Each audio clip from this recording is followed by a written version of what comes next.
Hello, my name's Christine. Welcome to my podcast. It's called Unmuzzled at 67, or as I like to say, Confessions of a Pensioner. Here we are, episode 6. It's called Look Out Jersey. And I'm going to be talking about a new adventure in my life. But just to recap on last time so that this story might make sense. Last time in episode 5, I was talking about the incredible time that me and my pal were having in Glasgow, being welcomed in by the gay society and the great funs we had in their pubs and great friends that we had and just loving our lives. So I'm about to tell you in this episode about something quite unexpected that happened. So out of the blue, my friend Martin, or Martha, gets offered a job. He's a hairdresser, gets offered a job in Jersey.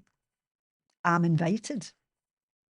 So thinking about it very, very quickly, I thought, I think it's time for you to go, Christine. You know, I think your days in this job are numbered. Started in the back foot and have continued in the back foot. And I thought, I think there's every chance I could get the sack here, you know, no turning up drunk, all that kind of thing. So mind was made up. Why not? New adventure. The first fresh start. So off we go. Off to go to Jersey, and my parents are like that. Probably thinking to themselves, don't come fucking back. Stay there. And they were probably sick to death of me, no turning up and no coming home, turning up late and forgetting my key and waking them up and, you know, all that stuff, which I've mentioned before and probably thought, even if she goes for a couple of years, we'll get a wee bit of peace and quiet. And I think that was fair enough. So off we go. Martin settles in the job. Martin is a good-looking guy, quite effeminate, but women just absolutely loved him. So within a couple of weeks, he is the new darling of the salon. Great patter, and he's loving it.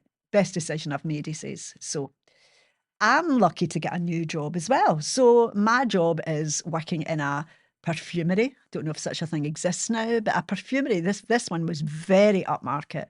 It was a beautiful shop that sold very expensive perfumes and very expensive makeup. So it was privately owned. I think the woman was Swiss and she was absolutely lovely. And she was always teaching us about new things that were coming in and the history of the perfumes and better ways of selling things. So it was a very different work experience from working in a large store. And I loved it. I really, really enjoyed it. I liked being part of this small team.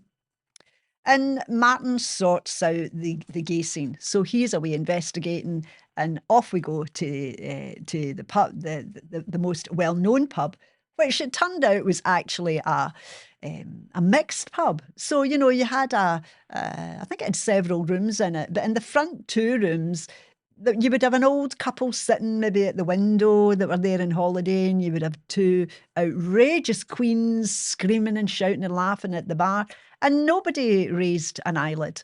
And there was a huge big queen there, who was maybe 6'4" or whatever, who was called Raquel. And I mean, outrageous patter, outrageous camp, but hysterically funny. And again, nobody raised an eyelid, and we thought, this is incredible. This is wonderful, and I really hope that one day in Glasgow we'll see that. So we loved it. We absolutely loved it, and everybody was so friendly. We were quite a novelty, being from Glasgow. Most people were English, and so and again, it was just really me, the main sort of straight women that was cutting about in the scene. So it was great. We really enjoyed it. I loved my job, and I really was happy there. The downside for me was that the pubs opened at 9 o'clock in the morning. Now, I think that they shut between 2:30 till 5, I think, if I can remember, but they opened at 9. So I started to, first of all, I lived in a studio flat, no washing machine. So on my days off, which were usually like a Sunday, Monday or Sunday, Tuesday, in those days shops weren't opening on a Sunday, we would, I would get together in my washing and make my way for the laundrette at least once a week. And I would say to myself, I'll nip over and see Raquel, just have a quick coffee with her to start the day, and then I'll get back to the washing, get back to the laundrette. That was the plan anyway. So over I would go, 9 o'clock washing. Now, don't forget, for example, I'm living here, the laundrette's here, and the pub is there. So I'm away over there 9 o'clock in the morning. Oh, I'm just in to see Raquel. I'm just in for a coffee. Have a coffee with Raquel. And you will find me there at 10 o'clock at night on the same day, and the washing's still sitting there beside me. So that became, it didn't happen that regularly because I'll come to that in a minute, but it was a standing joke. You know, when's your next day off, Christine? Oh, right, we'll see you in your washing. You're in for a full day shift and all that kind of thing. What could I say? It was absolutely true. I was trying to keep it all together and make sure that I didn't lose my job this time, that I was happy, and you know, I didn't want that to be under threat. So I was trying to keep it together to the 2 days off if I could, as far as the drinking was concerned. But you know, Jersey was an expensive place to stay. I think it probably still is. And bearing in mind, I'd just come from home where, you know, I didn't pay rent to my parents. So I had quite a lot of additional money. I didn't realise that at the time, but I could see the difference now when I had a rent to pay, had food to pay. I didn't drive a car then, but, you know, went everywhere on foot. It's quite a small island and we were kind of living in St Helier, so we kind of walked everywhere. But it was an expensive place. So maybe it was a good thing in a way for me that there wasn't all these, that there wasn't extra money, because that very much clipped my wings. And it kind of made sure that I didn't get too out of hand. And I was enjoying life living. It was more expensive, but I enjoyed it. I loved it. It was just a great place to be. And I liked being in St Helier despite the lack of money. So a new girl starts at the shop called Catherine. She has come from Liberties in London, very posh, but she is from Jersey. She is, to this very day, the poshest person that I have ever met personally and spoke to. She was at school with Princess Anne. So she spoke like the Queen. She spoke like the Queen and like the royal family, like that. And she was very eccentric. She used to wear a long black cloak with a big hood in the top. And it was me that had to look after her. I was appointed to look after her because she didn't know much about the makeup and coming from Liberties, so I was training her. And although we had nothing in common at all, and in fact, when I look back, I think half the time I couldn't understand her. So she obviously wouldn't be able to understand me. But I guess through time and speaking to each other at work, and we started to socialise as well, that became a wee bit easier. She was lovely. She was a lovely person. And some of her stories that went on in some of these parties and this kind of high society type life were beyond anything even I had even seen or heard. So she was a great storyteller. And we became friends. And because she was from Jersey, she sort of knew all the pubs and stuff like that. And so she started to take me to the straight pubs and places where I probably should have been in the first place. And I was really enjoying that. And more than that, she introduced me to sophisticated drinks. Begone Carlsberg Special. In comes a Negroni.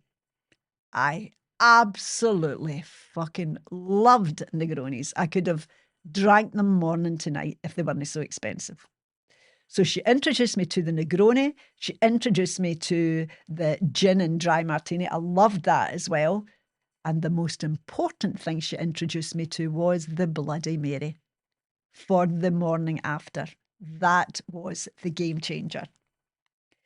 Catherine's family were very wealthy. They had a huge mansion on the outskirts of St Helier. If I can remember, I think her family had money for years and years, and there was granny and all that kind of thing. And we did become friends, and we socialised a wee bit more. She was a real heavy drinker as well, and she had a a wee Mini. Back in the day, it didn't matter if you drink and drive, didn't seem to be a thing. So you were cutting about in that wee Mini everywhere. And also because she had the Mini, she was able to take me to places outside of the sort of town that I'd never been to before. So it was nice. It was really nice. I'd join it. And but she invited me also to her house, which was lovely because, you know, if you're living away from home and you're living in a bed sit and you're skint, it's life can be a wee bit dull, a wee bit lonely. And so every now and again she would say, come to the house, Chrissy, and for dinner. And her father, George, and she called him George, George will make you something nice to eat.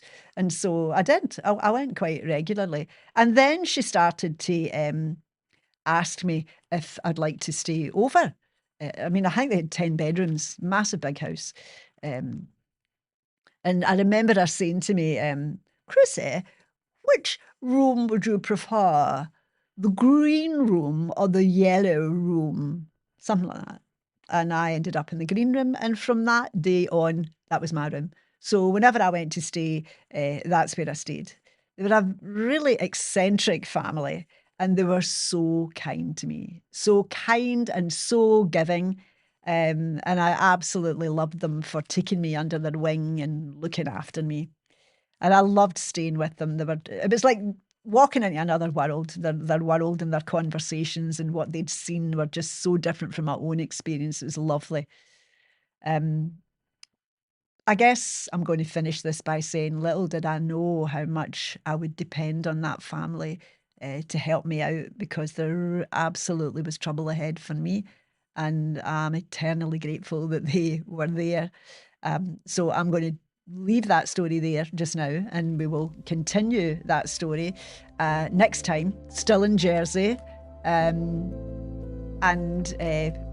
what the trouble was that actually did occur. So, as always, thanks very much for being here. Thanks very much for for your company today, and I look forward to seeing you next time.